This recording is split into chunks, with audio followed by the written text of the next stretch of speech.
의인의 길은 여호와께서 인정하시나 악인의 길은 망하리로다. 우리 앞에 놓인 두 가지 길.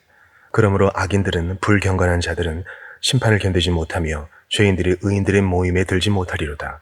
무릇 의인들의 길은 여호와께서 인정하시나 악인들의 불경건한 자들의 길은 망하리로다. 시편 1편 5, 6절. 이 말씀은 시편 1편의 마지막 두 절입니다. 이 대목은 결론이자 어떤 의미에서는 절정이기도 합니다. 여기서 시편 기자는 제가 지금까지 말씀드린 행복을 찾을 수 있는 유일한 길을 알려줍니다. 그리고 그가 채택한 방법은 비교와 대조입니다. 두 사람, 두 종류의 사람, 경건한 사람과 불경건한 사람, 두 가지 생활 방식, 경건한 삶과 악한 삶 또는 불경건한 삶이 비교됩니다. 그의 논점은 진정하고 참된 행복을 누리려면 경건해지는 수밖에 없다는 것입니다. 궁극적으로 행복은 우리와 하나님의 관계에 달려있고 그 결과로 우리가 어떤 존재가 되는가에 달려 있습니다. 이제 그는 절정의 대목에 이르렀습니다. 이것은 성경의 아주 특징적인 방식입니다. 성경은 언제나 완전한 진술, 총체적 시각을 제시합니다. 중간에서 멈추는 법이 절대 없습니다. 어떤 것도 미완의 상태로 내버려 두지 않습니다. 성경이 어떤 문제를 다루고 나서면 그에 관한 모든 것을 말합니다. 그래서 시편 기자는 이 마지막 두 절에서 지금까지 말해온 내용의 논의를 이어갑니다. 그는 그러므로 라고 말하고 앞선 내용의 궁극적이고 불가피한 논리적 결론을 내놓습니다. 그는 참된 행복이 가능하다고, 지금과 같은 세상에서도 행복을 얻을 수 있다고 말해왔습니다. 이 행복은 즉시 얻을 수 있는 것입니다. 다른 것들에 의존하지 않고 단 한 가지에만 달려 있습니다. 이 행복은 지속되는 것이고 우리가 모든 만일의 사태와 우발적 사건에 맞설 수 있도록 힘을 줍니다. 우리는 이 모든 것을 살펴보았습니다. 그리고 이제 시인은 좀 더 나아갑니다. 그는 이 행복이 영원히 계속된다고 말합니다. 이 행복은 이 세상에서 멈추지 않고 내세까지 이어집니다. 그는 이 행복의 본질, 모든 것을 뚫고 이어지는 이 행복의 연속성을 말합니다. 그리고 이것이 영원한 행복이요 최후의 원수, 곧 죽음과 그 너머에 놓인 것까지 상대할 수 있으며 영원의 무한한 시대들을 가로질러 지속되는 행복이라고 말합니다. 물론 반대의 경우인 불경건하고 세속적이고 죄악된 삶, 즉 견은 정말 딱하다는 얘기를 계속했습니다. 견은 아무 특성이 없고 시인이 묘사하는 나무와 철저히 대조를 이룹니다. 그는 겨가 철저히 무가치하고 우리에게 어떤 유익도 주지 않는다고 말합니다. 견은 바람에 흩날립니다. 그리고 견은 결정적으로 재앙만을 초래합니다. 이번 장에서는 시인이 이 2절을 통해 제시하는 결말에 집중해 보고자 합니다. 저는 끝을 고려한다는 점에서 성경의 메시지가 얼마나 특별한 것인지 여러분에게 보여주고 싶습니다. 이 부분에서 성경의 가르침은 인류에게 제시되는 다른 모든 가르침과 명확히 구별됩니다. 인생의 끝, 불경건한 사람, 죄인, 오만한 자 또는 뭐라 부르건 이 모든 용어는 성경의 이 대목뿐 아니라 다른 곳에서도 나옵니다. 이 사람의 궁극적 문제는 그가 어리석다는 것입니다. 그는 현재를 위해서만 사는 경향이 있습니다. 그는 결코 앞을 내다보지 않습니다. 당장의 행복에만 관심을 가집니다. 뒤따라올 영향과 파장은 고려하지 않습니다. 결과를 생각하지 않습니다. 지금 당장 얻을 수 있는 것만 원합니다. 성경에는 이 모두를 가리키는 용어가 있습니다. 바로 무절제, 무절제한 애정입니다. 기다리지를 못합니다. 지금 가져야 직성이 풀립니다. 성경은 죄인들을 다루는 모든 곳에서 그들은 인생을 조금밖에 보지 못한다고 말합니다. 현재밖에 보지 못하는 자기중심적이고 이기적인 사람들이라는 의미입니다. 그들은 계속해서 나아가 인생의 끝을 살피고 직시하기를 거부합니다. 그뿐 아니라 직시하라고 설득해도 그에 반대하는 논리를 펴니다. 그런 설득을 싫어하고 무시합니다. 현재를 위해 살아야 한다고 말합니다. 미래는 어차피 곧 올 텐데 왜 먼저 나서서 문제를 마주해야 할 것인지 이해하지 못합니다. 순간을 위해 살자, 즐거운 시간을 보내자, 먹고 마시고 즐거워하자. 이것이 그들의 전형적 태도입니다. 앞을 내다보고 어떤 일이 일어나고 어떤 결과에 이르게 될지 생각해 보라는 제안과 가르침을 싫어합니다. 불경건한 사람의 비극은 하루 벌어 하루 먹고 그날 연명하며 현재의 만족만 생각한다는 것입니다. 그들이 결국 죽을 존재이고 끝이 날 수밖에 없다는 사실을 상기시키면 설상가상으로 이런 대답이 돌아옵니다. 괜찮아요. 난 그건 걱정하지 않아요. 사람이 죽으면 그것으로 끝이고 더 이상 말할 거리도 없어지니까요. 보이지 않는 영역, 영적 영역을 믿지 않습니다. 대체로 내세를 믿지 않습니다. 이 세상만을 믿습니다. 저는 이런 견해를 가진 이들을 어리석은 사람이라고 말합니다. 자신들이 말하는 내용에 대해 아무런 증거도 가지고 있지 않기 때문입니다. 그들은 어떤 것도 증명할 수 없습니다. 이 생이 유일한 삶이고 유일한 세상이라는 것을 증명할 수 없습니다. 그들은 모릅니다. 그러나 자신들의 생각이 옳음을 증명할 능력이 없음에도 불구하고 그들은 고작 추측과 이론과 가정의 모든 것을 겁니다. 허세에 사로잡혀 개의치 않는다고 말하고 귀를 닫습니다. 이런 사람들에게 쓸 수 있는 단어는 바보입니다. 세상은 미래를 직시하고 숙고하기를 좋아하지 않지만 성경은 도처에서 그것을 강조합니다. 설득하고 호소합니다. 시편 1편의 시인이 오늘 본문에서 말하는 것처럼 말입니다. 다시 말해 성경은 인생의 온전함 또는 통일성을 항상 강조합니다. 성경은 이렇게 말합니다. 너의 과거와 현재를 생각하는 데서 멈추지 말라. 미래를 내다보고 앞을 바라보라. 성경은 단편적인 메시지를 제공하지 않습니다. 물론 세상은 쾌락에 대한 단편적 메시지를 보냅니다. 세상은 여러분이 미래를 생각하는 데 관심이 없습니다. 지금 좋은 시간을 보내고 눈앞의 것을 즐기고 지금 마음에 드는 것을 가지라고 합니다. 하지만 성경은 이렇게 말합니다. 아니다, 아니야, 앞을 내다봐라.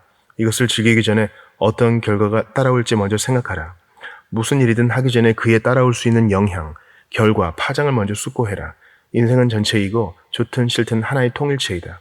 과거이고 현재이고 미래이다. 청년, 중년, 노년이 있다. 태어나고 살아가고 죽어간다.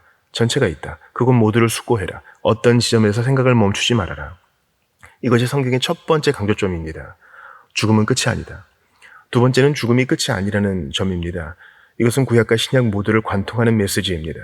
이 세상은 일시적인 곳에 불과하고 이곳에서 우리는 순례자이고 이방인이고 여행자이며 현세와 이 세상 너머에는 또 다른 세상이 있고 우리는 그 세상으로 간다는 것입니다. 세 번째는 죽음 이후에 심판이 있다는 점입니다. 성경은 불경건한 사람들은 심판을 견디지 못할 것이라고 말합니다. 이것은 성경의 위대하고 근본적인 메시지 중 하나입니다. 죽음은 끝이 아닙니다. 죽음 이후에 심판이 있습니다. 네 번째는 우리의 영원한 운명, 이 세상을 떠나서 가게 되는 영계에서의 영원한 삶, 거기서 맞이할 운명이 이 세상에서의 삶과 태도로 결정된다는 점입니다. 거기서 우리에게 벌어질 일은 이곳에서 우리가 어떤 존재, 무엇을 생각하고 무엇을 믿고 어떻게 사는가 인지의 필연적이고 논리적인 결과입니다. 이것이 시편 기자의 논점입니다. 그는 어떤 존재인가, 어떻게 사는가 등을 가지고 경건한 사람과 불경건한 사람을 비교합니다. 그 모든 것의 결과가 심판으로 나타납니다. 둘은 끝내 대조적인 운명을 맞이합니다. 이는 인생에 관한 성경의 큰 중심 메시지이고 시편 기자가 말하는 내용을 이렇게 표현할 수 있습니다. 참으로 복 있고 행복한 사람은 모든 것을 고려하고 모든 것을 준비한 사람입니다. 끝, 죽음, 그 너머에 있는 것까지 포함해서 말입니다. 시편 기자는 이것이 행복과 복의 비결이라고 말합니다. 인생은 쪼갤 수 없습니다. 조각조각 나눌 수 없습니다. 전체를 고려해야 합니다. 인생은 흘러가는 강물처럼 움직입니다. 정말 복을 받고 행복해지고 싶다면 시작뿐 아니라 끝도 숙고해야 한다고 시인은 말합니다. 전체를 바라봐야 합니다. 인생은 모두 하나로 이어져 있고 죽음 너머에서 여러분에게 벌어질 일은 지금 여기서 우리가 어떤 존재인가에 의해 결정됩니다. 이것이 바로 시편 1편의 메시지입니다. 히브리서 기자는 우리에게 죽기를 무서워함으로 한평생 매여 종노릇하는 이 세상의 많은 사람들에 대해 말합니다. 셰익스피어도 그런 이들의 목소리를 들려줍니다. 미지의 그 나라가 두렵구나. 그 지역에서 돌아온 길손 없으니. 죽음을 꿰뚫어 보는 믿음이 없으면 이 세상에서 참된 행복을 얻을 수 없습니다. 이 순간이 아무리 행복해도 죽음의 위협, 죽음의 가능성은 언제나 있기 때문에 긴장을 풀 수가 없습니다. 한평생 매여 종노릇하는 상태입니다. 시편 기자는 참으로 그러하다고 말합니다. 처음부터 끝까지 모든 것을 고려하는 인생관을 가져야 합니다. 그래야 그제야 여러분이 참으로 복된 사람이 됩니다. 심판의 존재. 이제 세 가지 주요 명제로 이 끝의 문제를 숙고해 봅시다. 우리가 분명히 알아야 하는 첫 번째 사실은 심판의 존재입니다. 그러므로 불경건한 사람들은 심판을 견디지 못합니다. 사람은 책임 있는 존재입니다. 동물이 아닙니다. 책임 있는 존재이므로 책임을 져야 하고 언젠가 자신에 대해 회개해야 할 것입니다. 심판이 기다리고 있기 때문입니다. 이 메시지는 모든 사람, 이 세상에 태어난 모든 이가 최후의 심판 때 재판정에 서야 한다고 말합니다. 저는 현대인과 현대 정신이 이 말에 극도의 혐오감을 느낀다는 것을 압니다. 사람들은 이렇게 말할 것입니다. 아직도 저런 말을 하다니 놀랍군요. 한 세기 전에는 설교자들이 심판을 엄청나게 들먹였고 사람들에게 겁을 줘서 종교적이 되게 만들었죠. 지옥과 형벌에 대한 생각들로 공포에 사로잡혀 복음을 믿고 착하고 경건하게 살도록 유도했어요. 하지만 지금의 우리는 그것이 전부 엉터리라는 것을 알아요. 그 안에는 아무것도 없어요. 심판이라는 것은 없으니까요. 그들이 그렇게 말하는 근거는 이렇습니다. 이것은 둘 중 하나를 택해야 하는 문제예요. 하나님을 믿는다면 말이죠. 사랑의 하나님을 믿는다면 심판은 하나님과 그분의 사랑과 절대 양립할 수 없어요. 그러나 심판에 대한 이 반론은 하나님과 하나님 사랑에 대한 철저하고 완전히 잘못된 견해에 근거하고 있습니다. 그들에게 간단한 질문을 하고 싶습니다. 여러분은 하나님에 관해 정말로 무엇을 아십니까? 하나님에 대해 이런저런 가정을 할 때 무슨 권리로 그렇게 하십니까? 사랑의 하나님이 동시에 정의롭고 의로우신 하나님일 수 없고 심판자일 수 없다니 도대체 무슨 권리로 그런 말을 하시는 겁니까? 우리는 하나님에 관해 정말 무엇을 알까요? 대답은 분명합니다. 우리가 하나님에 관해 아는 모든 것은 그분이 자신에 관해 계시하시기를 기뻐하신 내용이 전부입니다. 그리고 하나님의 자기 계시에 관해 우리가 가지고 있는 지식은 성경에 나와 있는 것뿐입니다. 자연에도 하나님에 대한 지식이 드러나 있습니다. 감사하게도 저는 자연에서 하나님의 지혜를 보고 그분의 능력을 보고 그분의 설계를 봅니다. 저는 자연에서뿐만 아니라 역사에서도 그분을 볼 수 있습니다. 섭리 가운데 하나님을 봅니다. 그러나 우리가 이런 식으로 아는 하나님은 여전히 미지의 하나님입니다.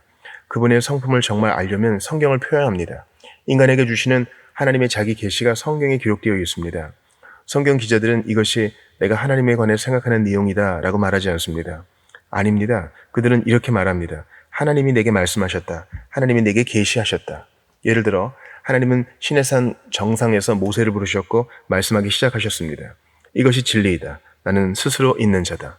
우리는 성경을 통해서만 하나님을 제대로 알 수 있습니다. 그러므로 심판을 이해할 수 없고 생각하는 하나님의 사랑과 심판을 조화시킬 수 없어서 심판을 믿기 힘들다고 말한다면 우리의 입장 전체는 무지와 추측, 희망사항, 믿고 싶은 바에 근거하고 있는 것입니다. 이 말은 곧 아무 근거가 없다는 뜻입니다. 심판 개념을 거부하는 현대의 모든 입장의 반대편에 성경이 자리 잡고 있습니다. 성경에는 심판이 분명하게 나와 있습니다. 하나님은 아담과 하와를 만드시고 에덴 동산에 두시면서 이렇게 말씀하셨습니다. 자, 너희가 내 법을 어기면 나는 너희를 동산에서 쫓아낼 것이다. 그리고 하나님은 그렇게 하셨습니다. 제가 지칠 줄 모르고 계속 말씀드리는 것처럼 우리 세계가 지금과 같이 죄에 빠진 것은 죄에 대한 하나님의 심판 때문입니다. 하나님은 땅을 저주하셨습니다. 인간을 낙원에서 쫓아내셨고 그가 되돌아오는 것을 막기 위해 화영검과 그룹, 천사들을 두셨습니다.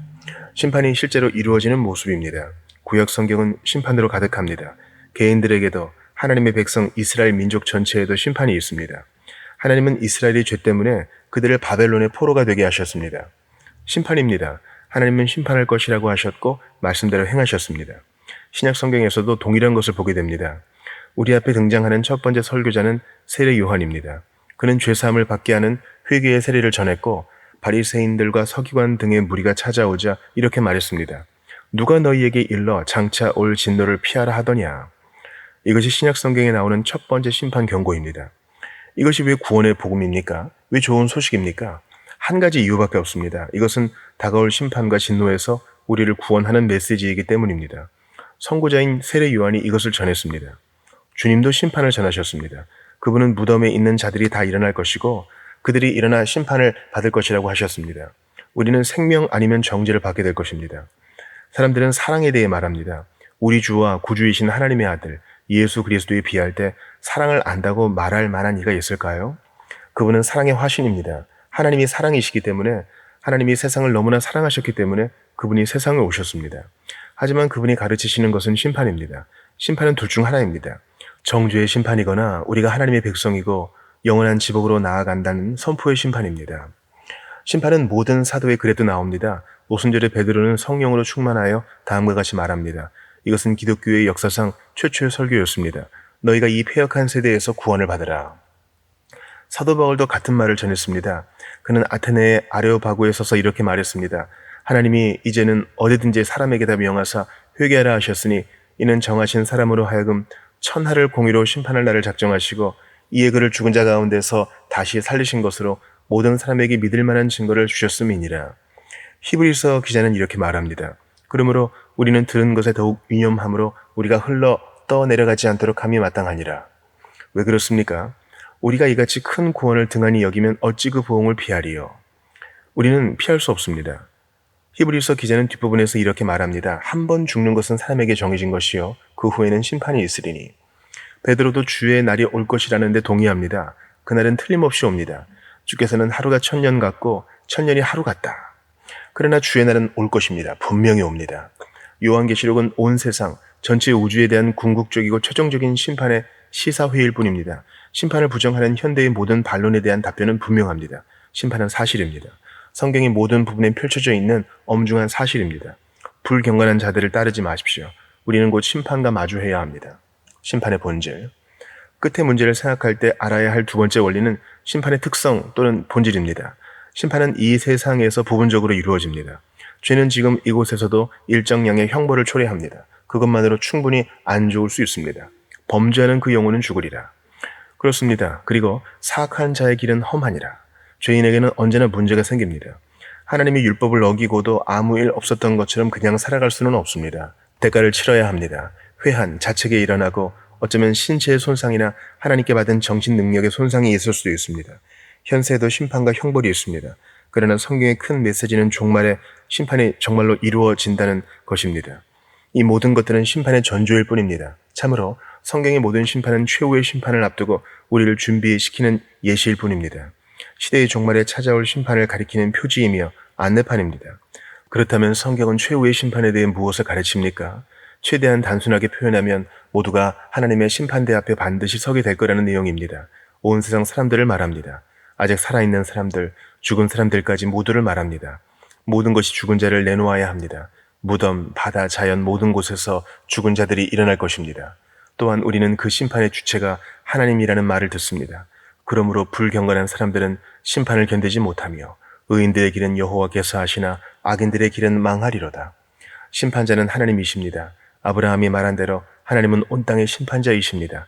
이 세상은 그분의 것이기 때문입니다. 하나님이 세상을 만드셨고 세상은 그분의 것입니다. 그분이 세상을 움직이게 하셨고 세상의 조건을 정하셨습니다. 그분은 심판자이십니다. 그분 홀로 정의롭고 의로우십니다. 그분 홀로 세상을 심판하기에 합당하시고 심판자가 되실 권리를 갖고 계십니다. 그리고 이 심판은 우리 주님께 맡겨진 일이기도 합니다. 인자이신 그분께 맡겨 심판이 더욱 공정해지게 하려는 것입니다. 사람은 이렇게 말할 수 있습니다. 하지만 하나님이 이 세상에서의 인간의 삶에 관해 무엇을 아십니까?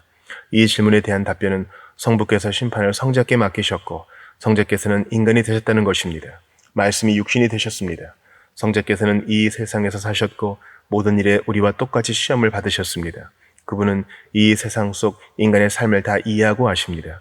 그분이 심판자이십니다. 이미 봤다시피 사도 바울은 아테네의 아레오바구에서 설교하면서 이 같은 내용을 가르쳤습니다. 그러므로 본문의 그림은 하나님의 아들 주 예수 그리스도께서 이 세상에 다시 오셔서 의로 세상을 심판하실 다가올 날을 보여주는 것입니다. 심판의 조건은 무엇일까요? 성경에 분명하게 나와 있습니다. 우리는 시편 기자가 수없이 이야기한 여호와의 율법에 따라 심판받을 것입니다. 그는 경건한 사람이 여호와의 율법을 즐거워하여 그의 율법을 주야로 묵상한다고 말합니다. 여호와의 율법은 하나님이 인간에 관해 인간에게 말씀하신 내용입니다. 하나님이 다양한 방식으로 다양한 시기에 인간에게 기대하시는 바를 기꺼이 말씀하신 내용입니다. 하나님은 사람들을 만드셨습니다. 인간을 그분의 형상과 모양대로 만드셨다고 말씀하셨습니다. 우리가 그분의 형상과 모양을 지니는 것이 하나님의 창조의 목적과 목표입니다. 사람은 이 세상에서 하나님을 비추는 존재가 되어야 합니다. 하나님이 모든 것을 만드셨지만 그분은 인간을 일종의 대리 통치자로 삼으셨습니다. 인간들은 하나님의 지배 아래 피조 세계를 다스리는 통치자입니다. 더 나아가 하나님은 우리를 만드신 후 우리 내면에 법을 심어주시고 외부적으로도 율법을 주시고는 이렇게 말씀하셨습니다. 나는 너희가 이렇게 살기를 원한다. 그래서 하나님은 이따금씩 이 율법을 아주 분명하게 진술해 주셨습니다. 구약 성경에서 가장 분명하게 진술된 율법은 십계명입니다. 십계명은 하나님이 우리에게 요구하시는 것과 궁극적이고 최종적으로 우리에게 기대하시게 될 바를 진술하신 내용입니다.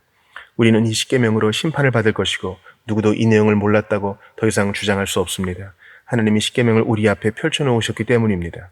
십계명은 하나님이 원하시는 바이고 그것으로 우리를 심판하실 것입니다. 이것은 이 율법을 설명했던 선지자들의 가르침에 나오는 내용입니다. 그리고 주님은 신약 성경에서 특히 산상설교에서 이 율법을 보다 온전히 설명하십니다. 산상설교는 하나님의 율법에 대한 해설입니다. 이것이 하나님이 요구하시는 바입니다. 하나님이 기대하시는 바입니다. 우리 주님은 그 전부를 이렇게 요약하셨습니다. 첫째는 이것이니 내 마음을 다하고 목숨을 다하고 뜻을 다하고 힘을 다하여 주 너의 하나님을 사랑하라 하신 것이요. 둘째는 이것이니 내 이웃을 내 자신과 같이 사랑하라 하신 것이라. 우리는 이 율법에 의해 심판받을 것입니다. 너는 나 외에는 다른 신들을 내게 두지 말라. 너를 위하여 새긴 우상을 만들지 말고 그것들에게 절하지 말라. 너는 내 하나님 여호와의 이름을 망령되게 부르지 말라. 안식일을 기억하여 거룩하게 지키라. 내 부모를 공경하라. 살인하지 말라. 간음하지 말라. 도둑질하지 말라. 내 이웃에 대하여 거짓 증거하지 말라. 내 이웃의 집을 탐내지 말라. 내 이웃의 아내나 그의 소나 그의 낙이나 탐내지 말라. 이런 것들이 심판의 조건입니다. 특히 주님은 산상설교에서 율법에 대한 영적 해석을 제시하셨는데 그에 따르면 실제 행위만이 아니라 우리의 생각, 욕망, 감정도 중요합니다. 하나님은 그 모두를 아십니다. 그런데 본문에서 시편 기자가 특히 강조하는 것은 심판과 복음의 철저함이라 부를 만한 것입니다. 의인들의 길은 여호와께서 하시나 불경건한 자들의 길은 망하리로다. 주님은 아십니다. 그분은 전지하십니다. 하나님은 모르시는 것이 없습니다. 히브리서 기자에 따르면 하나님의 시야에 들어오지 않는 것은 아무것도 없고 우리의 결산을 받으실 이에 눈앞에 만물이 벌거벗은 것 같이 드러납니다. 주님은 아십니다. 그분은 무소부재하십니다. 하나님을 상대로는 닫힌 문 뒤로 숨을 수 없습니다. 불가능합니다. 성경은 이것을 여러 다양한 형태로 가르칩니다. 시편 기자는 이렇게 불평합니다. 주께서 내가 안고 일어섬을 아시고 멀리서도 나의 생각을 밝히 아시오며 그는 주님으로부터 벗어날 수 없다고 말합니다. 신약 성경에 따르면 천국에 보관된 큰 장부가 있습니다. 우리에 대한 기록이 그 장부에 있습니다. 우리 각 사람이 이제껏 했던 일, 생각, 말이 거기에 모두 기록되어 있고 적혀 있습니다. 그래서 심판의 날에 그 책이 펼쳐지고 우리에 대한 모든 것이 드러날 것입니다. 이것이 심판의 철저함입니다. 하나님의 눈앞에서는 어떤 것도 숨길 수 없습니다. 그분은 하나님이시기에 그럴 수밖에 없습니다만 우리는 이 사실을 잊어버립니다. 우리는 너무나 영리하게도 이 세상에서 서로가 모르게 이런저런 일을 해냅니다. 서로를 속이고 거짓말을 하고 빠져나갈 수 있습니다. 그렇게 상황을 잘 모면하는 이들을 부러워하기도 합니다. 그러나 하나님 앞에서는 누구도 그럴 수 없습니다. 여호와께서 아시나. 그분의 눈앞에서는 어떤 것도 감추어지지 않습니다. 본문은 이것을 또 다른 끔찍한 방식으로 표현합니다. 그러므로 불경건한 사람들은 심판을 견디지 못하며 죄인들이 의인들의 회중에서 견디지 못하리로다.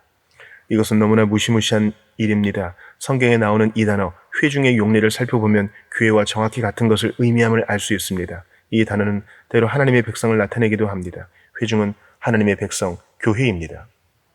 여기서 시편 기자는 죄인들이 의인들의 회중에서 견디지 못한다고 말합니다. 이 말은 여러분과 제가 이 세상에 있는 동안에는 의인들의 회중에 있을 수 있다는 의미입니다.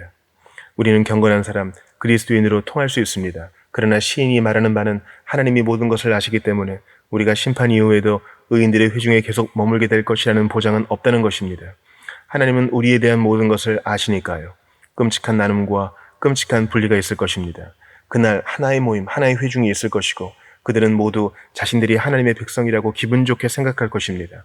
그때 그분이 심판자로 오셔서 그들을 나누고 구분하실 것입니다. 자, 이것이 구약 성경만의 가르침이라고 생각하는 분이 없도록 신약 성경에서 그것도 우리 주 예수 그리스도께서 산상설교 말미에 하신 말씀에서 같은 내용을 보여드리겠습니다. 그분은 대체로 설교를 심판의 어조로 마무리하시는데 이를테면 이런 식입니다. 나더러 주여 주여 하는 자마다 다 천국에 들어갈 것이 아니요 다만 하늘에 계신 내 아버지의 뜻대로 행하는 자라야 들어가리라. 그날에 많은 사람이 나더러 이르되 주여 주여 우리가 주의 이름으로 선지자 노릇하며 주의 이름으로 귀신을 쫓아내며 주의 이름으로 많은 권능을 행하지 아니하였나이까 하리니 그때에 내가 그들에게 밝히 말하되 내가 너희를 도무지 알지 못하니 불법을 행하는 자들아 내게서 떠나가라 하리라. 그들은 이렇게 말할 것입니다. 하지만 주님, 주께서 우리와 같은 거리에 계시지 않았습니까? 우리는 그 회중에 속했습니다. 그러나 그분의 입에서는 이런 말씀이 나올 것입니다. 내가 너희를 안 적이 없다. 너희는 의인들의 회중에서 견디지 못할 것이다. 너희는 내게 속하지 않았다. 너희는 해야 할 일을 하지 않았다. 그들 사이에서 환심을 샀다. 모든 혜택을 다 받고 싶어 했다. 그러나 하나님은 모든 것을 아신다. 나는 모든 것을 안다. 물러가라. 그리고 그것으로 충분하지 않다는 듯 우리 주님은 같은 문제를 세 가지 비유로 말씀하셨습니다. 마태복음 25장에서 이 내용을 볼 수 있습니다. 24장에서 주님은 세상의 종말, 심판을 다루시고 누군가가 주님께 묻습니다. 세상의 종말이 언제 옵니까? 주님은 사실상 이렇게 말씀하십니다. 언제는 염려하지 말고 그 일이 닥칠 때 벌어질 일에 집중하여라. 이어서 주님은 세 가지 비유를 말씀하셨습니다. 첫째는 열처녀 비유입니다. 그렇습니다. 그리고 여기에는 우리가 시편에서 본 것과 같은 분리가 있습니다. 다섯은 슬기로웠고 다섯은 어리석었습니다. 그러나 그들은 모두 똑같아 보입니다. 등을 가진 열처녀는 혼인잔치로 가고 있었습니다. 사람들은 이들이 아무 차이가 없다고 말합니다. 그러나 신랑이 왔을 때 회중에 합류한 이들은 5명뿐이었고 나머지는 들어가게 해달라고 문을 두드려야 했습니다. 그들은 들어갈 수 없었습니다. 자신들은 아무 문제가 없다고 생각했었지만 잔치의 바깥에 있었습니다. 이 비유의 핵심은 등을 가졌고 잔치에 가고 싶어하면 당연히 회중에 속한 사람이라고 생각하는 일의 위험입니다. 그러나 그들은 기름이 없었습니다. 생명의 활기찬 영이 없었습니다. 그래서 바깥에 있습니다. 둘째는 세 사람과 그들의 달란트에 관한 비유입니다.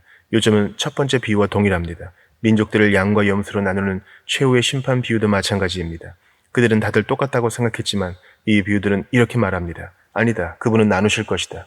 양과 염소로, 의인의 회중에 서 있는 사람들과 의인의 회중에 서 견디지 못하는 사람으로. 이 심판이 철저하며 우리의 상대는 눈앞에서 만물이 벌거벗은 듯 드러나는 분입니다. 주님은 아십니다. 우리는 사람을 상대하는 것이 아닙니다. 우리의 상대는 전지하시고 전능하시며 영원하신 하나님입니다. 심판의 결과. 셋째, 마지막 원리인 심판의 결과에 도달했습니다. 심판의 존재, 심판의 특성과 본질에 이어 마침내 심판의 결과입니다. 이것은 오늘 본문에 생생하고 엄청난 구절에 담겨 있습니다. 그러므로 불경건한 사람들은 심판을 견디지 못하며 죄인들이 의인들의 회중에서 견디지 못하리로다. 이것을 오늘날의 일상으로 표현하면 불경건한 사람은 최후의 심판에서 변명의 여지가 없을 것이라는 것입니다. 이것이 시편 기자가 말하는 내용입니다. 그들은 심판을 견디지 못할 것입니다. 그들의 주장이 통째로 무너질 것입니다. 할 말이 없을 것이라는 뜻입니다. 그들은 한마디도 하지 못할 것이고 대답할 말도 없을 것입니다. 그들의 죄목은 무엇일까요? 자, 여기 있습니다. 첫째, 그들은 하나님을 전혀 생각하지 않았습니다. 하나님이 없는 것처럼 살았습니다. 하나님은 그분의 깊으신 뜻대로 그들이 하나님께 영광을 돌리고 영원토록 그분을 즐거워하게 하시고자 창조하셨습니다. 그러나 그들은 하나님이 없는 것처럼 살았습니다. 자기 방식대로 지냈고 하나님의 이름이 언급될 때도 그분에 대해 생각하기를 싫어했습니다. 하나님을 사랑하지 않았습니다. 전 존재로 하나님을 사랑해야 마땅했지만 그들은 하나님을 미워했고 그분이 자신들을 대적하신다고 느꼈습니다. 하나님의 이름을 비방했습니다. 이것이 첫째 죄목입니다. 둘째, 그들은 하나님의 명예와 영광을 위해 살지 않았습니다. 하나님의 율법과 계명을 지키지 않았습니다. 여호와의 율법을 즐거워하고 죄로 묵상하는 대신에 율법을 미워하고 저주하고 침뱉고 조롱했습니다. 그들은 이렇게 말했습니다. 그것은 우리를 억압하기만 해. 나는 자기 표현을 믿어. 자기 억제는 믿지 않아. 내 마음대로 할 거야. 뭔가 원하는 게 있다는 것은 그것을 가질 권리도 있다는 뜻이라고. 그들은 하나님의 음성을 우습게 여기고 예절과 신성한 것들을 짓밟았고 그런 모습을 기뻐했습니다. 짐승처럼 굴었고 그런 자신을 자랑스럽게 여겼습니다. 그들은 이렇게 말했습니다. 이게 진짜 사람의 모습이야. 감상적이고 비참한 그리스도인과는 다르지. 심판의 날에 그들은 이런 자신의 모습을 마주하게 될 것입니다. 그리고 자신에 대한 견해, 인간에 대한 견해, 영혼에 대한 견해를 점검받게 될 것입니다. 그에 대한 질문을 받을 것입니다. 그들은 인간이 추론하는 동물에 불과하다고 말하면서 이 세상을 살았습니다. 특별 창조, 즉 인간이 하나님의 형상으로 만들어졌다는 것을 믿지 않았습니다. 인간이 진화한 동물일 뿐이라고 말했습니다. 그럼으로써 그들은 자신의 본성을 모욕하고 자신을 만드신 하나님을 모욕하고 그에 걸맞은 겨의 삶을 살았습니다. 그들이 심판대에 서서 인자를 보는 날, 인간이 되셨고 인간이 된다는 것이 무엇인지, 인간이 어떤 존재가 되어야 하는지 보여주신 하나님의 아들을 보는 날, 말문이 막히게 될 것입니다. 그날 그들은 자신들의 지나온 삶의 질과 가치에 대해 점검을 받게 될 것입니다. 그리고 지난 삶이 철저히 전적으로 쓸모없었음을 알게 될 것입니다. 대차 대조표가 완성될 것입니다.